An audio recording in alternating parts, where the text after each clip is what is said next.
ನಮಸ್ಕಾರ ವಿದ್ಯಾರ್ಥಿಗಳೇ, ತಮಗೆಲ್ಲ ಕನ್ನಡ ಅಮರ ಯೂಟ್ಯೂಬ್ ಚಾನಲ್ಗೆ ಸ್ವಾಗತ. ಬನ್ನಿ ವಿದ್ಯಾರ್ಥಿಗಳು, ಈ ದಿನ 9ನೇ ತರಗತಿಯಲ್ಲಿರತಕ್ಕಂತಹ ಪ್ರಜಾನಿಷ್ಠೆ ಈ ಪಾಠದ ಬಗ್ಗೆ ಅಭ್ಯಾಸ ಮಾಡ್ತಾ ಹೋಗೋಣ.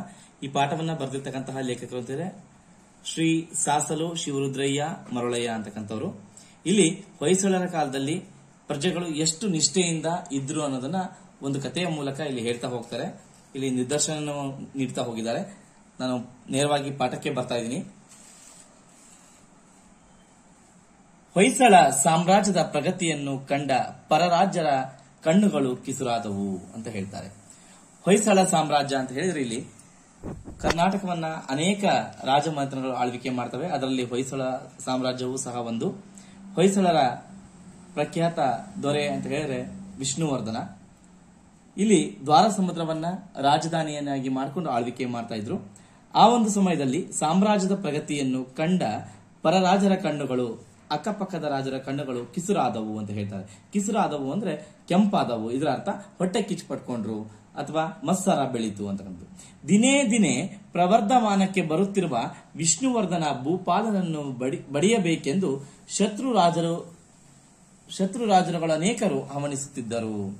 ಅವರು ಪ್ರತಿದಿನ ಪ್ರವರ್ಧಮಾನಕ್ಕೆ ಅಂದ್ರೆ ಬೆಳವಣಿಗೆ ಆಗ್ತಾ ಇದ್ರು, ಅಭಿವೃದ್ಧಿ ಆಗ್ತಾ ಇದ್ರು. ಅದನ್ನ ಸಹಿಸಲು ಆಗದೆ ಇರತಕ್ಕಂತಹ ಪರರಾಜ್ಯದ ರಾಜರುಗಳು ಇವನ್ನ ಬಡಿಬೇಕು, ಬಗ್ಗು ಬಡಿಬೇಕು, ಅಂದ್ರೆ ಅವನು ಸೋಲಿಸಬೇಕು, ಪ್ರಗತಿಯನ್ನ ಕಡಿಮೆ ಮಾಡಬೇಕು, ಅಭಿವೃದ್ಧಿ ಕಡಿಮೆ ಆಗಬೇಕು ಅಂತ ಹೇಳ್ಬಿಟ್ಟು ಅವರು ಹವಣಿಸುತ್ತಿದ್ದರು, ಅಂದ್ರೆ ಕಾಯ್ತಾ ಇದ್ರು ಅಂತಕ್ಕಂಥದ್ದು. ಅವರಲ್ಲಿ ಪ್ರಮುಖರಾದವರು ಚೋಳ ಮಂಡಲದ ಕುಲೋತ್ತುಂಗ ಬಹಳ ಪ್ರಮುಖನಾದವನು. ಚೋಳ ರಾಜ್ಯದ ಕುಲೋತ್ತುಂಗ ಅಂತಕ್ಕಂಥವನು ಹೇಗಾದ್ರೂ ಮಾಡಿ ಹೊಯ್ಸಳ ಸಾಮ್ರಾಜ್ಯದ ಪ್ರಗತಿಯನ್ನ ಕುಗ್ಗಿಸಬೇಕು ಅಂತ ಕಾಯ್ತಾ ಇದ್ದ. ಗಂಗರ ತಲಕಾಡು ಅವನ ಸ್ವಾಧೀನದಲ್ಲಿತ್ತು. ಆಗ ಗಂಗರ ತಲಕಾಡು ಅಂತಕ್ಕಂಥದ್ದು ಕುಲೋತ್ತುಂಗನ ಸ್ವಾಧೀನದಲ್ಲಿತ್ತು, ಅವನ ವಶದಲ್ಲಿತ್ತು. ಅಲ್ಲಿ ಆದಿಯಮ ಎಂಬುವನನ್ನು ರಾಜ ಪ್ರತಿನಿಧಿಯಾಗಿ ನೇಮಿಸಿದನು. ಅದನ್ನು ನೋಡ್ಕೊಳ್ಳಿಕ್ಕೆ ಈ ಕುಲೋತ್ತುಂಗ ಏನ್ ಮಾಡ್ದ, ತನ್ನ ಸೇನಾನಿಯಾಗಿರ್ತಕ್ಕಂತಹ ಆದಿಯಮ ಎಂಬುವನನ್ನು ಅಲ್ಲಿ ರಾಜ ಪ್ರತಿನಿಧಿಯಾಗಿ ನೇಮಿಸಿ ತಲಕಾಡನ್ನು ನೋಡ್ಕೊಳ್ಳಿಕ್ಕೆ ಹೇಳಿದ್ದ. ಕುಲೋತ್ತುಂಗ ಪ್ರಚಂಡ ಆಶಾವಾದಿ, ಅಖಂಡ ಭರತಖಂಡದ ಒಡೆತನವನ್ನು ಬಯಸುತ್ತಿದ್ದ ದುರಾಶಾ ಪಿಶಾಚಿ. ಕುಲೋತ್ತುಂಗ ಪ್ರಚಂಡ ಆಶಾವಾದಿ, ಪ್ರಚಂಡ ಅಂದ್ರೆ ಬಹಳ ಆಸೆ ಉಳ್ಳವನಾಗಿದ್ದ. ಅಖಂಡ ಅಂದ್ರೆ ಇಡೀ ಭರತಖಂಡವನ್ನ ತನ್ನ ಒಡೆತನದಲ್ಲಿ ಇಟ್ಕೊಳ್ಬೇಕು ಅಂತಕ್ಕಂತಹ ಒಂದು ಕೆಟ್ಟ ಪಿಶಾಚಿ ಅಂತ ಹೇಳಿ ರಾಕ್ಷಸ ಒಂದು ಗುಣವನ್ನು ಅವನು ಹೊಂದಿದ್ದ. ಹೊಯ್ಸಳ ಸಾಮ್ರಾಜ್ಯವನ್ನು ತನ್ನ ವಶ ಮಾಡಿಕೊಳ್ಳಲೆಂದು ಆಶಿಸಿ ಆದಿಯಮನನ್ನು ಪ್ರಚೋದಿಸಿ ದ್ವಾರ ಸಮುದ್ರದ ಮೇಲೆ ಕಳುಹಿಸಿದ. ಒಂದಿನ ಏನ್ ಮಾಡ್ದ ಈ ಕುಲೋತ್ತುಂಗ, ತನ್ನ ಸೇನಾನಿಯಾಗಿರ್ತಕ್ಕಂತಹ ಆದಿಯಮನನ್ನ ಏನ್ ಮಾಡ್ದ, ಹೊಯ್ಸಳದ ಮೇಲೆ ಯುದ್ಧವನ್ನ ಮಾಡ್ಲಿಕ್ಕೆ ಹೇಳ್ದ. ಹೊಯ್ಸಳವನ್ನು ತಾನು ವಶಪಡಿಸಿಕೊಳ್ಬೇಕು ಅಂತಕ್ಕಂಥ ಉದ್ದೇಶ ಇಟ್ಕೊಂಡು ಆದಿಯಮನನ್ನ ಏನ್ ಮಾಡ್ದ, ಯುದ್ಧಕ್ಕೆ ಕಳಿಸಲಿಕ್ಕೆ ಪ್ರಾರಂಭ ಮಾಡ್ದ, ಅಥವಾ ಆ ಒಂದು ಹೊಂಚನ್ನ ಹಾಕ್ದ.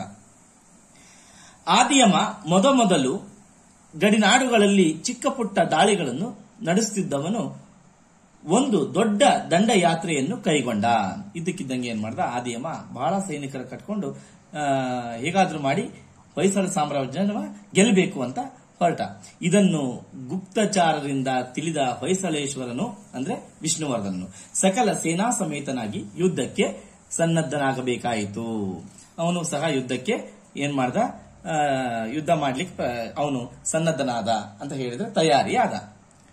ಶಕವರ್ಷ 1038ನೆಯ ದುರ್ಮುಖಿ ನಾಮ ಸಂವತ್ಸರದ ಅಶ್ವಯುಜ ಶುದ್ಧ ದಶಮಿಯಂದು ದ್ವಾರ ಸಮುದ್ರದ ಸೇನೆ ತಲಕಾಡಿನ ಕಡೆಗೆ ಚೈತ್ರಯಾತ್ರೆ ಹೊರಟಿತು.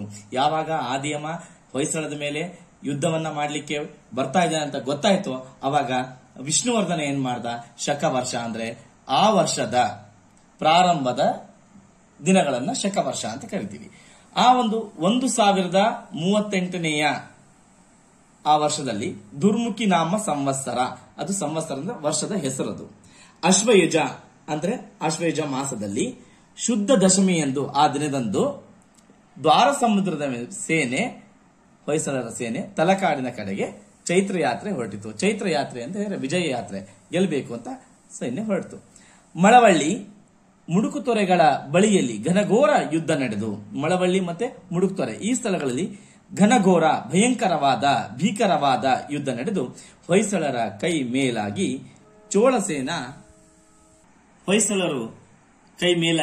ಚೋಳರು ಕಂಗಾಲಾಯಿತು. ಚೋಳರು ಸೋತ್ಬಿಟ್ರು. ಆದಿಯಮ ಯುದ್ಧದಲ್ಲಿ ಮಡಿದ. ಆದಿಯಮ ಸತ್ತೋಗ್ಬಿಟ್ಟ. ಅವನ ಸತ್ತ ಸುದ್ದಿ ತಿಳಿಯುತ್ತಲೇ ಚೋಳ ಸೇನೆ ದಿಕ್ಕಾಪಾಲಾಗಿ ಓಡಿತು. ಎಲ್ಲರೂ ಚೋಳರು ಓಡೋಗ್ಬಿಟ್ರು. ತಲಕಾಡ ಕೋಟೆ ಸುಲಭವಾಗಿ ವಿಷ್ಣುವರ್ಧನ ಭೂಪಾಲನ ಕೈವಶವಾಯಿತು. ವಿಷ್ಣುವರ್ಧನ ಭೂಪಾಲ, ಭೂಮಿಯನ್ನು ಪಾಲನೆ ಮಾಡುವವನು, ಆ ರಾಜ್ಯವನ್ನು ನೋಡಿಕೊಳ್ಳುವನು, ಅವನ ಕೈವಶ ಆಯಿತು ಇಡೀ ತಲಕಾಡು. ಸಮಸ್ತ ಸೇನೆಯು ತಲಕಾಡುಕೊಂಡವನಿಗೆ ಜಯವಾಗಲಿ ಎಂದು ಜೈಕಾರ ಹಾಕಿತು. ತಲಕಾಡುಕೊಂಡನಿಗೆ ಜಯವಾಗಲಿ, ತಲಕಾಡಿನ ರಾಜನಾಗಿರ್ತಕ್ಕಂಥ ಈಗ ಅವನು ವಶಪಡಿಸಿಕೊಂಡ, ಆದ್ದರಿಂದ ಜೈಕಾರವನ್ನ ಹಾಕಿದ್ರು ವಿಷ್ಣುವರ್ಧನ್ಗೆ. ಹಲವರು ತಲಕಾಡು ನಗರವನ್ನು ಲೂಟಿ ಮಾಡಬೇಕೆಂದು ಇಚ್ಛಿಸಿದರು. ಆದರೆ ವಿಷ್ಣುವರ್ಧನ ಭೂಪಾಲ ಅದಕ್ಕೆ ಆಸ್ಪದ ಕೊಡಲಿಲ್ಲ. ನೋಡಿ, ಕೆಲವರು ಏನ್ ಮಾಡಿದ್ರು, ಹೇಗಾದ್ರೂ ಮಾಡಿ ತಲಕಾಡು ನಮ್ದಾಗಿದೆ, ಲೂಟಿ ಮಾಡೋಣ ಅಂತ ಮುಂದಾದ್ರು. ಅದಕ್ಕೆ ವಿಷ್ಣುವರ್ಧನ ಹೇಳ್ತಾನೆ, ಕೆಚ್ಚದೆಯ ಕಟ್ಟಾಳುಗಳೇ, ಇದು ನಮ್ಮ ವಿಜಯದ ದಿನವೆಂದು ತಿಳಿದು ಮೈಮರೆಯಬಾರದು. ಇದು ನಮ್ಮ ಸತ್ವ ಪರೀಕ್ಷೆಯ ಸಮಯವೂ ಹೌದು. ಸತ್ವ ಪರೀಕ್ಷೆ ಅಂದ್ರೆ ನಮ್ಮ ಬಲ ಪರೀಕ್ಷೆ, ಶಕ್ತಿ ಪರೀಕ್ಷೆಯ ಸಮಯವೂ ಹೌದು. ಆದ್ದರಿಂದ ಎಷ್ಟೇ ಸ್ಥಾನಮಾನ, ಪದವಿ, ಪ್ರಶಸ್ತಿಗಳು ಲಭಿಸಲಿ, ಮಾನವ ತನ್ನ ಮಾನವೀಯ ಗುಣಗಳನ್ನು ಮಾತ್ರ ಗಾಳಿಯಲ್ಲಿ ತೂರಿ ಬಿಡಬಾರದು. ಸೆರೆ ಸಿಕ್ಕ ಸೈನಿಕರ ಮೇಲೆ ದೌರ್ಜನ್ಯ ನಡೆಸುವುದು ಯೋಧ ಧರ್ಮ ಅಲ್ಲ. ಈಗ ಯಾಕಂದ್ರೆ ತಲಕಾಡಿನ ಜನ ಎಲ್ಲರೂ ಸೆರೆ ಸಿಕ್ಬಿಟ್ಟಿದ್ದಾರೆ, ಅವ್ರ ಮೇಲೆ ನಾವು ಯಾವುದೇ ಲೂಟಿ ಮಾಡಬಾರದು, ಅದು ಒಳ್ಳೇದಲ್ಲ ಅಂತ ಹೇಳ್ತಾನೆ. ಸೋತ ಸಾಮ್ರಾಜ್ಯವನ್ನು ಲೂಟಿ ಮಾಡುವುದು ಯುದ್ಧ ಧರ್ಮವಲ್ಲ. ನೋಡಿ, ಅದು ಒಳ್ಳೇದಲ್ಲ, ಅದು ಧರ್ಮವಲ್ಲ. ಆ ಕಾರಣ ನೀವೆಲ್ಲರೂ ತಲಕಾಡವರನ್ನು ತಮ್ಮವರೆಂದೇ ತಿಳಿದು ನಡೆಸಿಕೊಳ್ಳಿ, ನಿಮ್ಮವರು ಅಂತ ಅನ್ಕೊಳ್ಳಿ. ಅವರ ಮನೋಭೀತಿಯನ್ನು ದೂರ ಮಾಡಿ ಶಾಂತಿ ಸ್ಥಾಪನೆ ಮಾಡಿ. ಮನೋಭೀತಿ ಅಂದ್ರೆ ಮನಸ್ಸಿನಲ್ಲಿರ್ತಕ್ಕಂಥ ಹೆದರಿಕೆಯನ್ನು ದೂರ ಮಾಡಿ ಶಾಂತಿ ಸ್ಥಾಪನೆ ಮಾಡಿ 4 ದಿನಗಳಾದ ಮೇಲೆ ರಾಜಧಾನಿಗೆ ಹಿಂದಿರುಗೋಣ ಅಂತ ಹೇಳ್ತಾನೆ ಎಲ್ಲ ಸೈನಿಕರು. ಪ್ರಜಾಪಾಲಕನಾದ ವಿಷ್ಣುವರ್ಧನ ಭೂಪಾಲನ ಮಾತುಗಳು ಎಲ್ಲರಿಗೂ ಹಿಡಿಸಿತು. ಅವನ ಇಚ್ಛೆಯನ್ನು ಮಹಾಮಂತ್ರಿ ಗಂಗರಾಜರು, ದಂಡಾಧೀಶ ತುಂಗದೇವನು ಅನುಮೋದಿಸಿದರು. ಇವರಿಬ್ರು ಏನಾಗಿದ್ರು, ತಲಕಾಡಿನವರು. ಇವರು ಒಪ್ಕೊಂಡದನ್ನ. ಇತ್ತ ರಾಜಧಾನಿಯಲ್ಲಿ ಸಂರಕ್ಷಕಳಾಗಿ ನಿಂತಿದ್ದ ದೇವತೆ ಎಂದರೆ ಮಹಾರಾಣಿ ಶಾಂತಲಾದೇವಿ. ಇವಳು ವಿಷ್ಣುವರ್ಧನನ ಹೆಂಡತಿ. ಅವಳಿಗೆ ನೆರವು ನೀಡುವುದಕ್ಕೆ ನೇಮಿತನಾಗಿದ್ದವನು ಯುವರಾಜ ಕುಮಾರ ಉದಯಾದಿತ್ಯ. ಇವನು ವಿಷ್ಣುವರ್ಧನನ ಸಹೋದರ. ಶಾಂತಲಾದೇವಿಗೆ ಏನಾಗ್ತಾನೆ, ಮೈದುನ ಆಗ್ತಾನೆ. ಇವರಿಬ್ರು ಈ ಹೊಯ್ಸಳ ರಾಜ್ಯವನ್ನ ನೋಡ್ಕೋತಾ ಇದ್ರು. ಯಾಕಂದ್ರೆ ಇಡೀ ಸೈನಿಕರು ಮತ್ತೆ ವಿಷ್ಣುವರ್ಧನ ತಲಕಾಡಿಗೆ ಬಂದಿದ್ರಿಂದ ಇದರ ಒಂದು ಸಂರಕ್ಷಣೆಯನ್ನು ಇವರಿಬ್ರು ಮಾಡ್ತಾ ಇದ್ರು, ಹೊಯ್ಸಳ ಸಂರಕ್ಷಣೆಯನ್ನು ದ್ವಾರಸಮುದ್ರದ. ಯುದ್ಧಕ್ಕಾಗಿ ಸಮಸ್ತ ಸೇನೆಯು ರಾಜ್ಯದಿಂದ ದೂರ ಹೋದಾಗ ಪಕ್ಕದ ಪಾಳೆಗಾರರು ಅಂತ ಹೇಳಿದ್ರೆ ಇಲ್ಲಿ ಸಣ್ಣ ಪುಟ್ಟ ನಾಯಕರು, ಒಂದು ಗುಂಪಿನ ಸೈನ್ಯವನ್ನು ಹೊಂದಿರತಕ್ಕಂಥ ನಾಯಕರು. ದುಷ್ಟರು ದೊಂಬೆ ಏಳುವುದು ಸಹಜ. ಆದರೆ ಮಹಾರಾಣಿಯವರು ದಂಡವನ್ನು ಹಿಡಿದು ಕುಳಿತಿರುವುದನ್ನು ಕೇಳಿದ ಕೂಡಲೇ ಯಾವ ಗದ್ದಲವೂ ಕೇಳಿ ಬರದಾಯಿತು. ಮಹಾರಾಣಿ ಪರಿಸ್ಥಿತಿಯನ್ನು ಗೂಢಾಚಾರದಿಂದ ತಿಳಿಯುತ್ತಿದ್ದಳು. ಯಾರು? ಶಾಂತಲಾದೇವಿ. ಆಗಾಗ ತಾನೂ ವೇಷ ಮರೆಸಿಕೊಂಡು ದೇಶದ ಒಳಭಾಗಗಳಲ್ಲಿ ಸಂಚರಿಸಿ ಬರುತ್ತಿದ್ದಳು. ಎಲ್ಲ ನೋಡ್ಕೊಂಡು ಇವಳು ಎಲ್ಲ ಪೂರ್ತಿ ಹೊಯ್ಸಳ ರಾಜ್ಯವನ್ನ ನೋಡ್ಕೋತಾ ಇದ್ಲು, ದ್ವಾರಸಮುದ್ರವನ್ನ. ಯಾಕಂದ್ರೆ ಅಲ್ಲಿ ವಿಷ್ಣುವರ್ಧನ ಇರಲಿಲ್ಲ, ಯುದ್ಧಕ್ಕೆ ಹೋಗಿದ್ದ. ಒಮ್ಮೆ ತಾನು ಗಂಡುಡುಗೆಯನ್ನುಟ್ಟು ಯುವರಾಜನಾಗಿರ್ತಕ್ಕಂತಹ ಕುಮಾರ ಉದಯಾದಿತ್ಯಯನ್ನು ಜೊತೆಯಲ್ಲಿ ಕರೆದುಕೊಂಡು ಬೆಳಗಿನ ಜಾವಕ್ಕೆ ಕುದುರೆ ಏರಿ ದ್ವಾರಸಮುದ್ರದ ದ್ವಾರದಿಂದ ಹೊರಟಳು. ಇವರಿಬ್ರು ಹೊರಟರು, ನೋಡೋಣ ಇಡೀ ಊರಲ್ಲಿ ಏನ್ ನಡೀತಾ ಇದೆ ನೋಡ್ಕೊಂಡ್ ಬರ್ಲಿಕ್ಕೆ ಅಂತ. ರಾಜ್ಯದ ದಕ್ಷಿಣ ವಿಭಾಗವನ್ನು ವೀಕ್ಷಿಸುವ ಸಲುವಾಗಿ ಬೇಳ್ಗೊಳ ಬಾಣಾವರ ನಾಡುಗಳನ್ನು ದಾಟಿ ಅಂದೇ ಸಂಜೆ ತೆಂಗಿನ ಸೀಮೆಯ ಹಳ್ಳಿಯೊಂದರ ಬಳಿ ಬಂದರು. ಈ ಹಳ್ಳಿ ಹತ್ರ ಬರ್ತಾರೆ. ಅದರ ಹೆಸರು ಏನಪ್ಪಾ ಅಂದ್ರೆ ಬನ್ನದಮ್ಮನ ಹಳ್ಳಿ. ಊರ ಆಚೆ ಬನಶಂಕರಿಯ ದೇವಾಲಯ ಬಹಳ ಭವ್ಯವಾಗಿ ಬೆಳಗುತ್ತಿತ್ತು. ಅಲ್ಲಿ ಹೋಗಿ ದೇವಿಗೆ ನಮಸ್ಕರಿಸಿ ಇಬ್ರು ಏನ್ ಮಾಡಿದ್ರು, ಶಾಂತಲಾದೇವಿ ಉದಯಾದಿತ್ಯ ನಮಸ್ಕರಿಸಿ ಪಯಣವನ್ನು ಮುಂದುವರಿಸುವುದೆಂದು ಆಲೋಚಿಸಿ ಅಲ್ಲಿಗೆ ನಡೆದರು. ಪ್ರಯಾಣವನ್ನ ಬೆಳೆಸೋಣ ಅಂತ ಅಲ್ಲಿ ಹತ್ರ ಬಂದ್ರು. ಆದರೆ ಬನಶಂಕರಿಯ ದೇವಾಲಯದ ಮುಂಭಾಗದ ಕಟ್ಟೆಯ ಮೇಲೆ 100 ಜನರು ಒಂದು ಪಂಚಾಯಿತಿ ನಡೆದಿದ್ದು ಕಂಡು ಬಂತು. ಇನ್ನು ಪಂಚಾಯಿತಿ ನಡೀತಾ ಇತ್ತು ಬನದಮ್ಮನ ಹಳ್ಳಿಯಲ್ಲಿ. ಯಾವುದೋ ಹಳ್ಳಿ ಜಗಳ ಇರಬೇಕೆಂದು ಅಂದುಕೊಂಡಳು. ಯಾರು? ಶಾಂತಲೆ. ಆದರೆ ಅದು ಜಗಳವಾಗಿರ್ಲಿಲ್ಲ.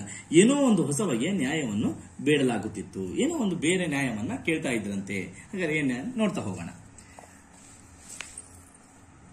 ಪಂಚಾಯಿತಿಯ ಜನಸಮೂಹಕ್ಕೆ ಕಾಣಿಸಿದಂತೆ ದೂರದ ಹಿಪ್ಪೆಯ ಮರದ ಮರೆಯಲ್ಲಿ ನಿಂತು ಶಾಂತಲೆ ಮತ್ತು ಉದಯಾದಿತ್ಯರು ಅಲ್ಲಿ ನಡೆಯುತ್ತಿದ್ದ ನ್ಯಾಯ ವಿಚಾರಣೆಯನ್ನು ಆಲಿಸುತ್ತಿದ್ದರು.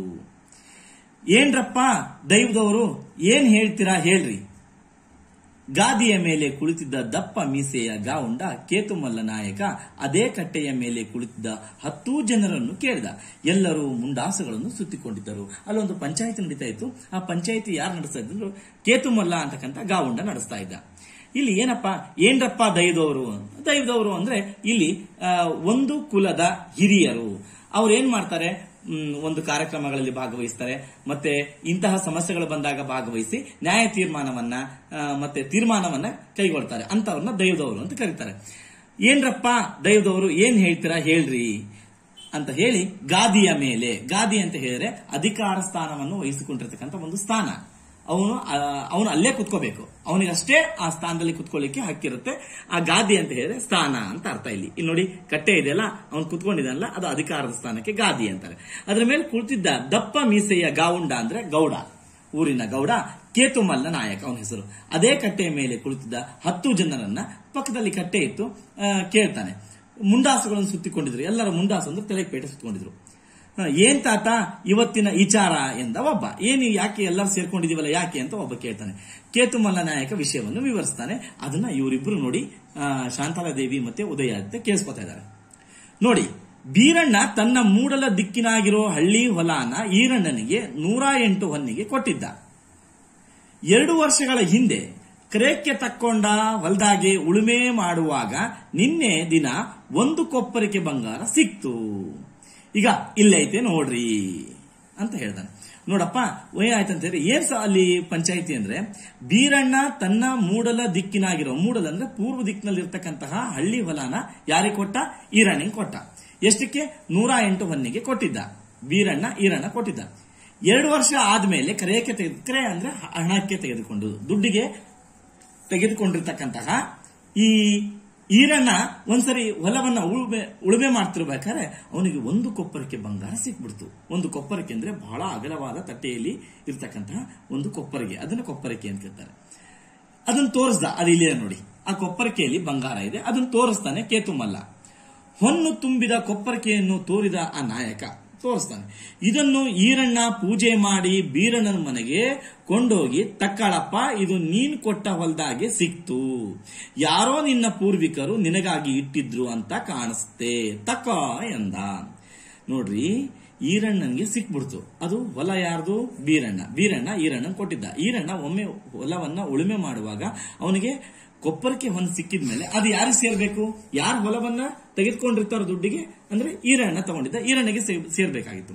ಆದ್ರೆ ಪ್ರಜೆಗಳ ನಿಷ್ಠೆ ಎಷ್ಟಿತ್ತು ಅಂತ ಹೇಳಿದ್ರೆ, ಅದನ್ನ ತೆಗೆದುಕೊಂಡು ಅದನ್ನ ಯಾವಾಗ ಈರಣ್ಣಗೆ ಸಿಕ್ತೋ ಕೊಪ್ಪರಿಕೆ ಹೊನ್ನು, ಅವನೇನ್ ಮಾಡ್ದ, ಮನೆಗೆ ತಗೊಂಡೋಗಿ ಪೂಜೆ ಮಾಡಿ ಬೀರಣ್ಣನ ಮನೆಗೆ ತಗೊಂಡ್ಬಂದು ಇದು ತಗೊಳಪ್ಪ, ನಿಂದು ನಿಮ್ಮ ಪೂರ್ವಜರು ನಿನಗೋಸ್ಕರ ಇಟ್ಟಿದ್ರು ಅಂತ ಕಾಣಿಸುತ್ತೆ, ಅದು ನಿನಗೆ ಸೇರ್ಬೇಕು ಅಂದ. ಆದ್ರೆ ಬೀರಣ್ಣ ಒಪ್ಲಿಲ್ಲ.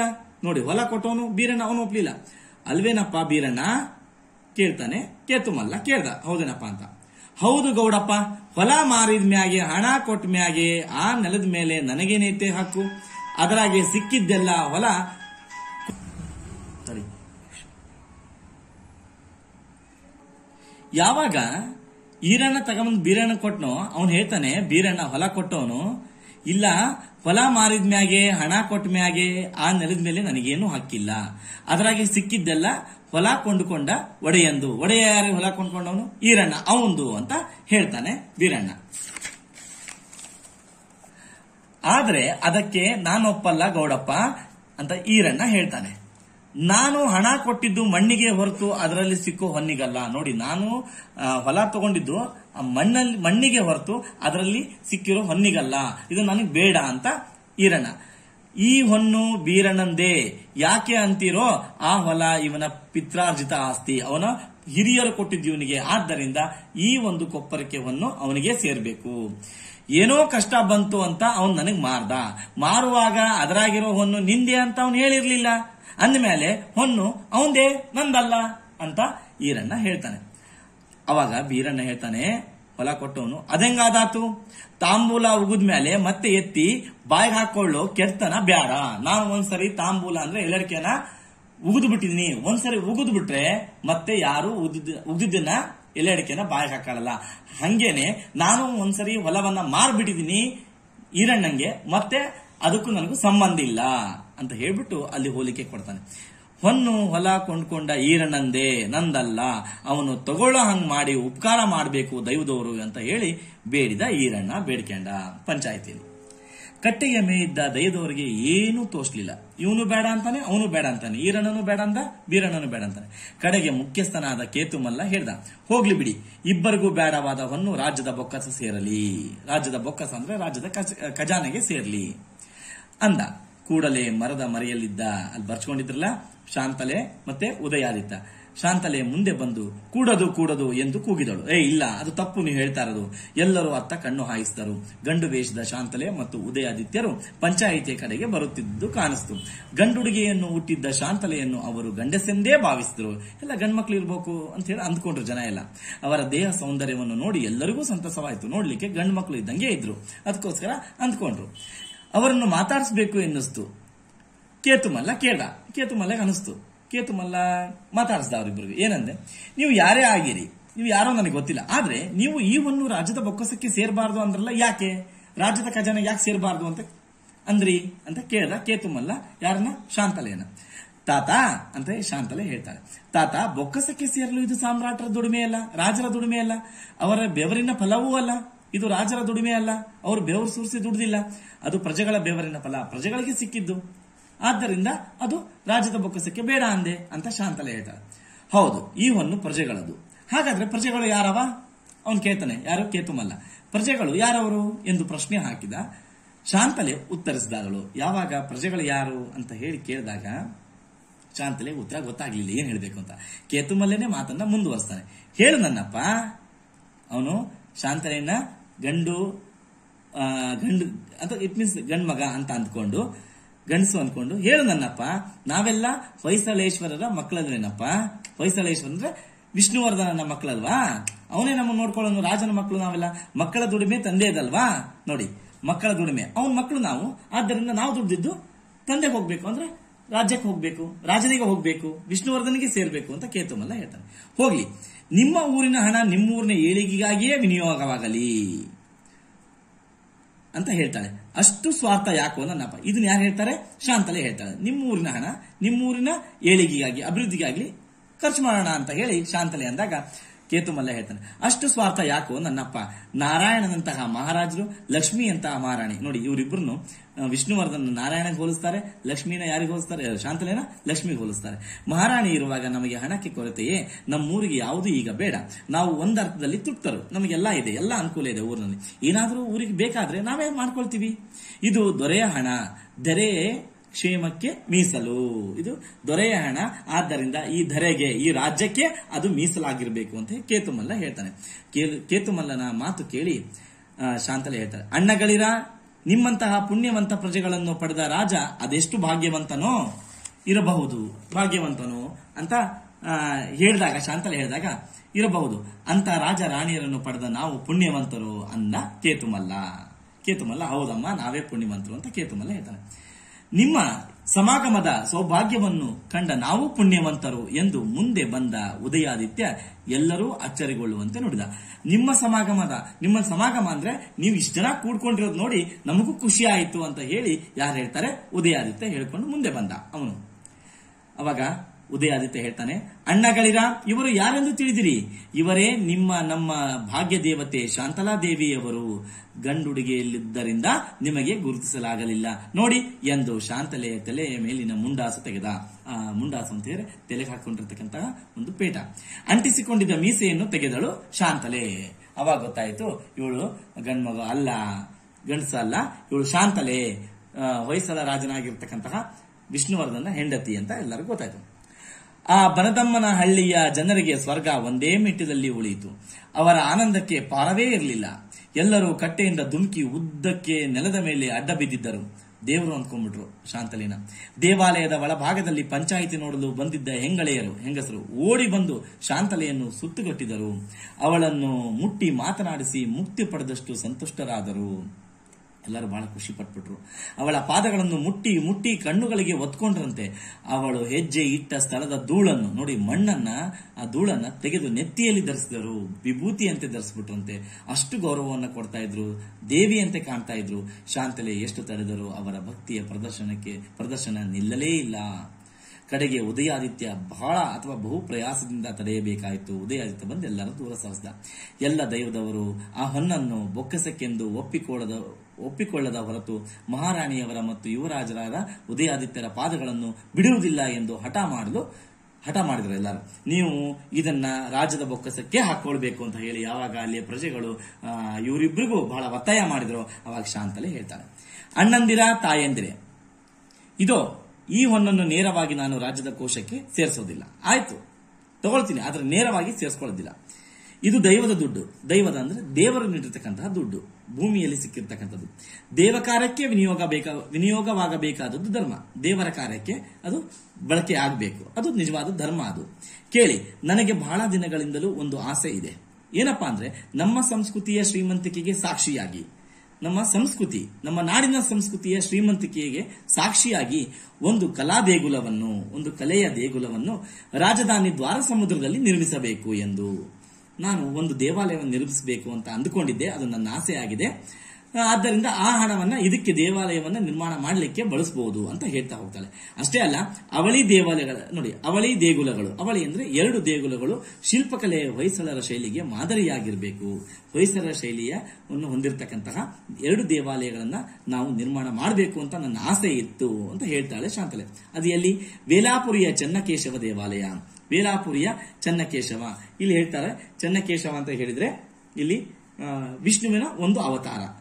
ಅಲ್ಲಿ ಒಂದು ದೇವಾಲಯವಿದ್ದರೆ, ಇಲ್ಲಿ ದೇವಾಲಯದಲ್ಲಿ ಲಾಲಿತ್ಯವಿದ್ದರೆ, ಲಾಲಿತ್ಯ ಅಂತ ಹೇಳಿದ್ರೆ ಇಲ್ಲಿ ಒಂದು ಸೊಬಗು, ಬೆಳಗು, ಮನಮೋಹಕ ಅಂತ ಅರ್ಥ. ಇಲ್ಲಿ ದ್ವಾರ ಸಮುದ್ರದ ದೇಗುಲದಲ್ಲಿ ನೋಡಿ, ವೇಲಾಪುರಿಯ ಚೆನ್ನಕೇಶವ ದೇವಾಲಯದಲ್ಲಿ ಲಾಲಿತ್ಯ ಇರಬೇಕು, ದ್ವಾರ ಸಮುದ್ರದ ದೇಗುಲದಲ್ಲಿ ಭವ್ಯತೆ ಅಂತ ಹೇಳ್ತಾರೆ.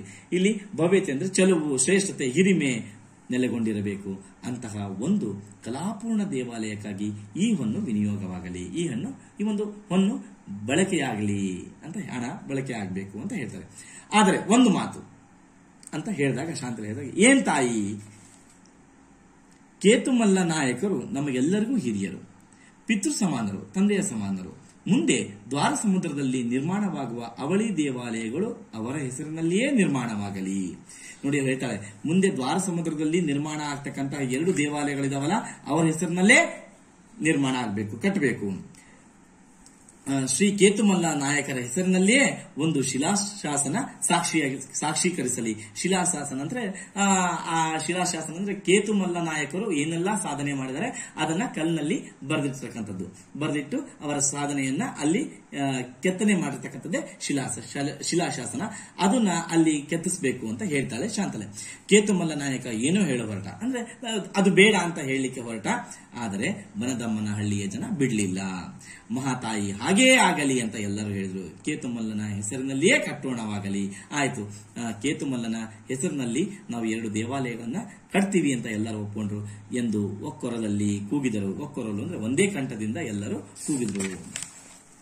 ಜೊತೆಯಲ್ಲಿ ಮತ್ತೊಂದು ಕೂಗು, ಕಟ್ಟುವ ದೇವಾಲಯಗಳು ಹೊಯ್ಸಳೇಶ್ವರ, ಶಾಂತಲೇಶ್ವರ ಎಂದಿತು. ಹೊಯ್ಸಳೇಶ್ವರ ಅಂದ್ರೆ ವಿಷ್ಣುವರ್ಧನ, ಶಾಂತಲೇಶ್ವರ ಅಂದ್ರೆ ಶಾಂತಲಾದೇವಿ, ಅವರ ಹೆಸರು ಮೇಲೆ ಕಟ್ಟೋಣ ಅಂತ ಹೇಳಿ ಎಲ್ಲರೂ ಕೂಗ್ತಾರಂತೆ.